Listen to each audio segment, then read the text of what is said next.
What is up, everybody? I'm NoLuxGiven here with your afternoon snap. And I've got to be honest, I've got way too many games to comb through. I've been playing a ton of Dracula on my quest to hit Infinite this season. So, where we're going to pick up for this video, I've just hit level 99, and we're going to take a look at my games from 99 to potentially Infinite and see how well we can do. First location is going to be Kylan, and then we're going to see Hellfire Club. So no locations that really get in our way too much. If we can throw like a Morbius or a Dracula into Kylan, that can obviously do a lot of work for us. Sorry about that screen recording notification up at the top as well. I don't know, I updated iOS and now I can't get that thing to stop showing up. But we're going to see a sunspot appear on turn 3 for my opponent, which might give you a little bit of a clue into how my opponent can win this game if they just don't do anything here in Kylan. So, kind of a fun one.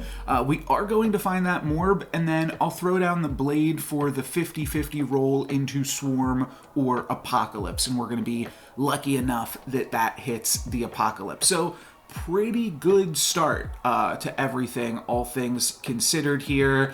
Turn 5, we could potentially just go Lockjaw, or we could go Lockjaw Swarm, and I decided to go Lockjaw Swarm because even if we just hang on to the Swarm for next turn, play Swordmaster and Moon Knight trying to discard that Swarm, there won't be a turn 7 where we get to play those cards out. So I'm going to play Swarm, that hits Colleen Wing and discards our Swordmaster, and my opponent hits Vision. And now we can see a really interesting turn where I want to play Apocalypse, and I want to play Apocalypse in Jotunheim. That's the only way that that's the way I add the most power to the board, other than like Moon Knight into Lockjaw hitting Dracula.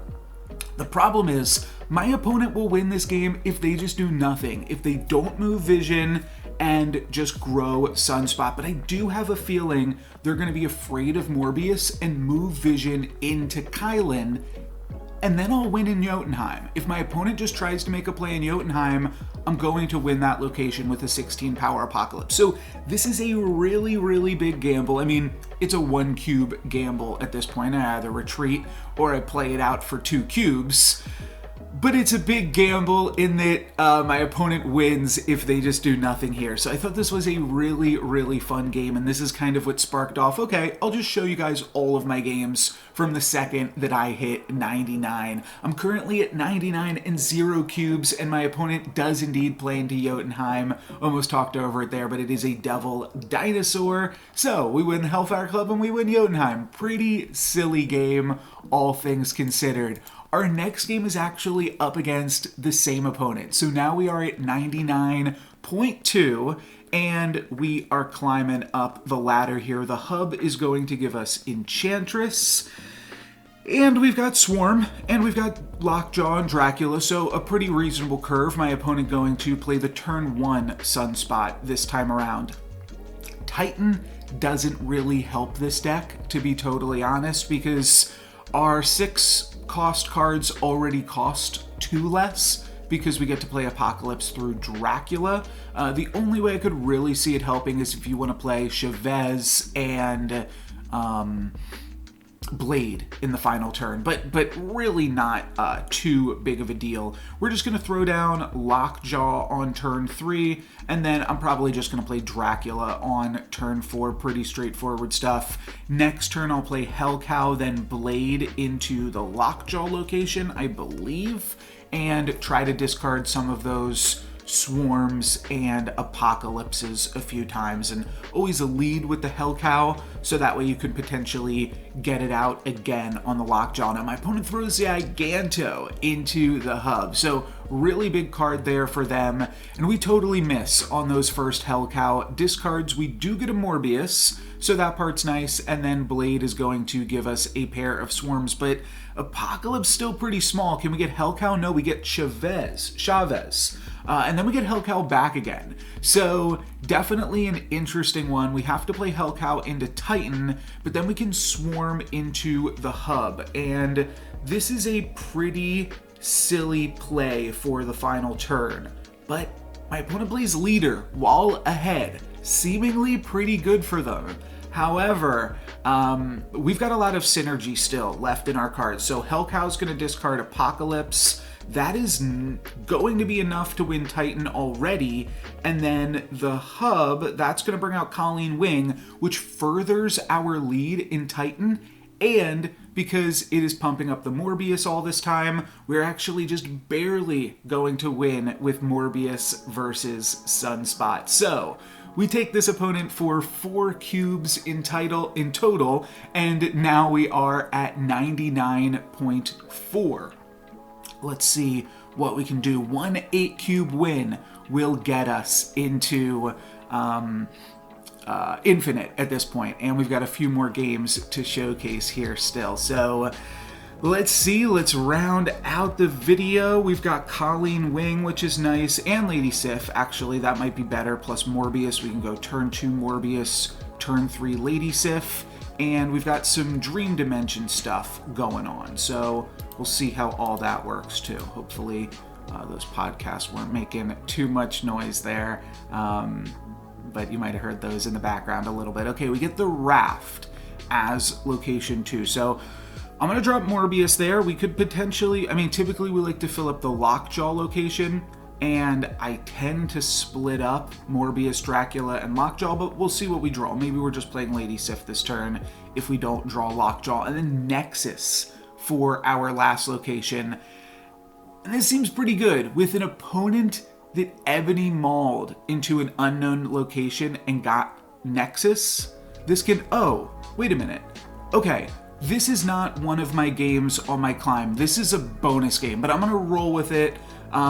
These got taken out of order because it's sorted alphabetically. I see what happened. This is just a fun game. Don't worry about the cubes in this one. I just thought this one was really fun. I have no clue how this would work if we mirror dimension the Nexus. But we mirror dimension the Raft, which is like, I don't know, it's just like a weight off my shoulders because I did not want to think about what happens when there's 2 Nexus locations going on and how we could possibly hope to win that one. So we're going to throw Dracula into the real Nexus. My opponent, I thought would probably battle to win the Raft that Ant-Man was at, but they're going to be playing the Punisher in the center lane. So I'm going to go for Lockjaw Blade in lane 1 and see if we can turn that around. My opponent with a Wong looking to set up for a big Spectrum next turn. So anything can happen. This game's pretty crazy, but I'm hoping that we can just put enough power into the Nexus, play enough discard cards here. We're just going to play Colleen Wing and Moon Knight into the Raft. Hope to discard Apocalypse and Chavez, and then get a big Apocalypse-fueled Dracula. You can tell it's an old game because I'm playing with the old Apocalypse here. So this one happened a while ago. We're going to get Leader off of the Raft, and then I realized that the Raft is actually a drawback because this is one more card that I have to discard now. So Colleen Wing is going to take care of the Leader. Spectrum gets to go pretty big on my opponent's side of things, but the big question here is, am I going to be able to discard Apocalypse with Dracula, or am I going to hit Chavez? And it's going to be a 50-50. Oh wait, we get one more Lockjaw trigger. Colleen Wing comes in and takes out the Chavez, so Dracula gets to discard Apocalypse, and that's a whole bunch more power to all 3 lanes. But I just thought this one was fun because the Raft kind of gave us an extra surprise card that we had to deal with into the game. But let's get back into the climb. Pardon the interruption there. We are at 99.4, just as a quick reminder here.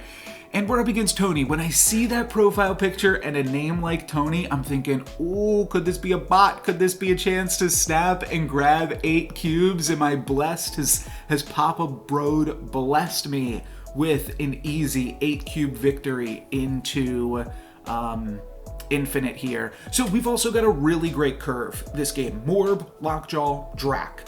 1, 2, 3.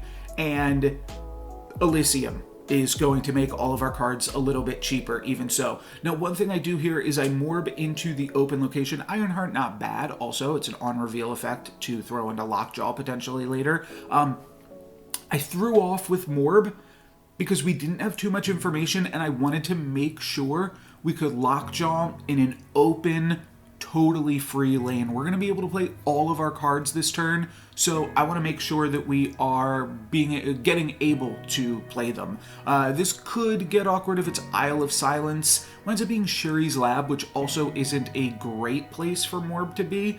This deck doesn't really take huge advantage of Shuri's Lab. It's much more of a throne room location, but we will see how it goes. Sorry, I'm just checking out my heart rate here for a second. Let me just pause here as my opponent throws down a Khazar.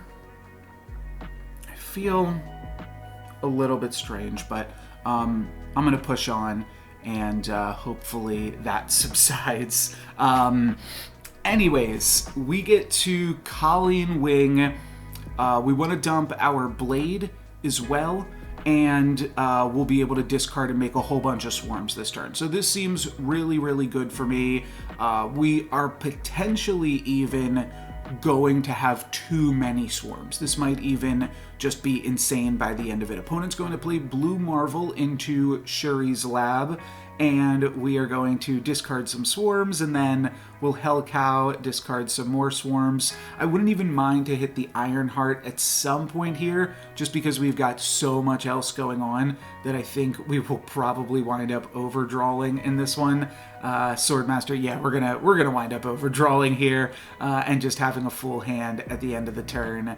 And then Blade, I'm sure, will also hit a swarm, yeah.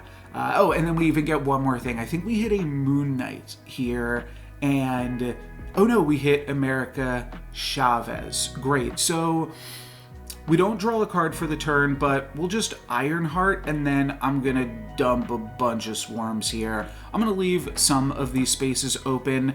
I should note that I think I actually made a mistake with this play. I should have I was just placing my cards. I didn't think about the order because this deck doesn't normally play Ironheart, but we've got enough power in Elysium. I should have played my swarms first, so that way Ironheart could have potentially triggered onto those swarms. Now, it hits Morb and Colleen Wing, so that's not the worst thing in the world, but my opponent definitely has our number at Shuri's Lab, and with Onslaught, Blue Marvel, Khazar, it's not looking great for us. The only way that we win this game is if my opponent moves the Nightcrawler. If they move the Nightcrawler, then we actually have enough power in the Shuri's Lab, and they might think that they're ahead enough in Shuri's Lab, and I'm going to throw off that they just want to move the Nightcrawler into the hub and then dump a bunch of one-cost cards and try to win that location. But this also seems like it is just a Swarm Zoo deck that's planning on playing a bunch of one-cost cards in the final turn.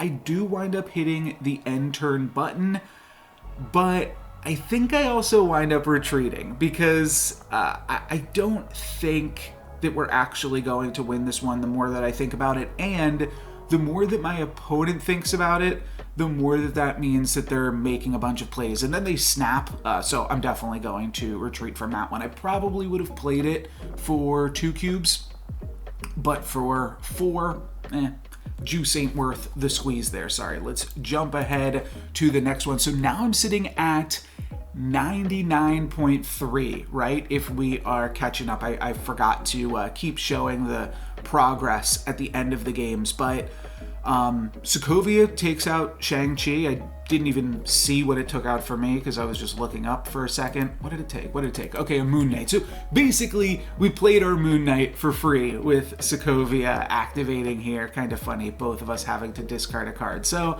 Moon Knight's a nice little tech card to get in there, but it's okay. We got their Shang-Chi regardless, which could potentially clear the way for Apocalypse. This deck doesn't really care that much about Shang-Chi. You might Shang-Chi the Morb, but you can't really Shang-Chi Dracula. So that part is nice at least.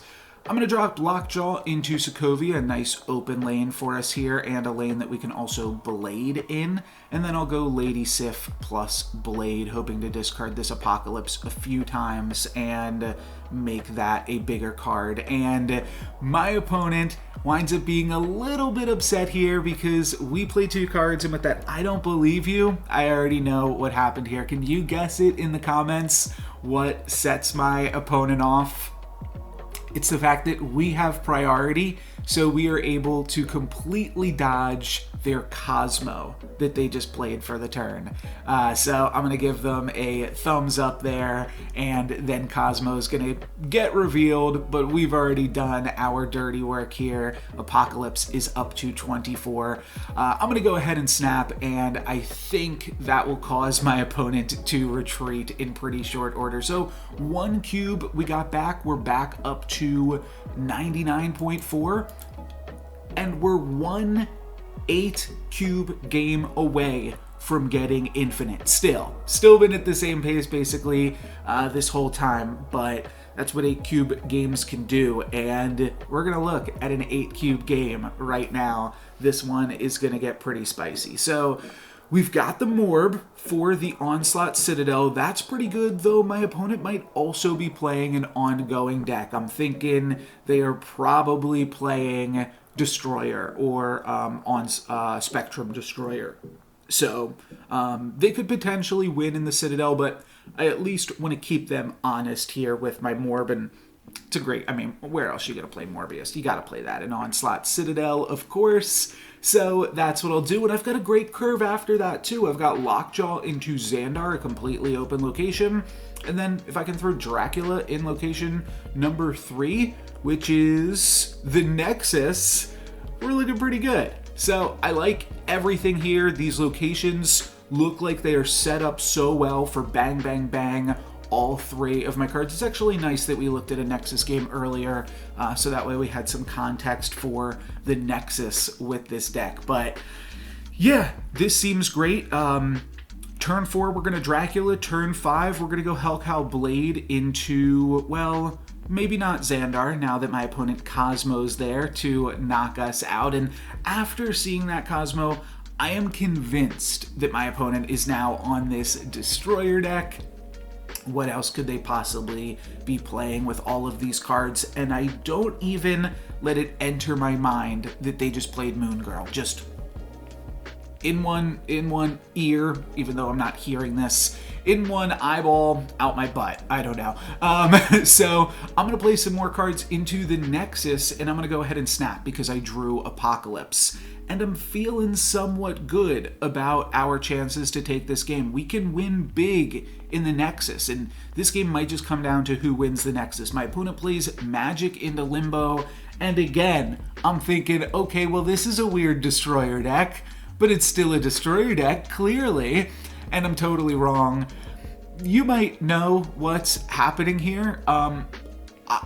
I'm just not paying attention, and a lot of cubes on the line to not be paying attention. My opponent goes ahead and snaps, and I'm going to play a bunch of Swarms into Lockjaw and play America Chavez into the Nexus and try to add some more power there. Next turn, I'm just going to play whatever I draw into Limbo. I actually didn't even realize that it was Limbo, now that I think about it. I thought this was the final turn of the game. I realized that they had turned our Morbius off by changing the location, but I didn't even realize that they did it with magic. So I just wasn't paying attention, and then my opponent didn't play anything here, and I still just didn't pay attention to it. So yeah, definitely a little bit awkward, but we're gonna throw down a Swarm, and now my opponent is going to reveal what they're actually playing. Not even Dirty 30, Dirty 41 into the Nexus, Dirty 123.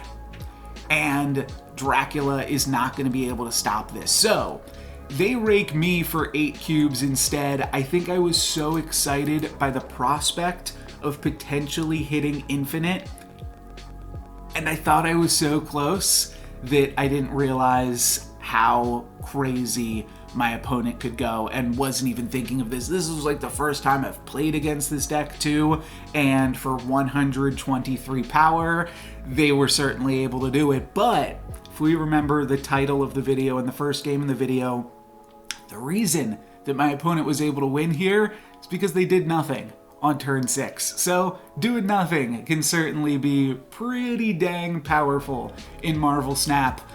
Unfortunately, that's going to drop me back down to level 98. We will see on Monday if I'm able to climb out of this tomorrow's video will be on the featured location. But that is going to be it for me today. Thank you guys very much for watching. I'm No Lex Given. Peace.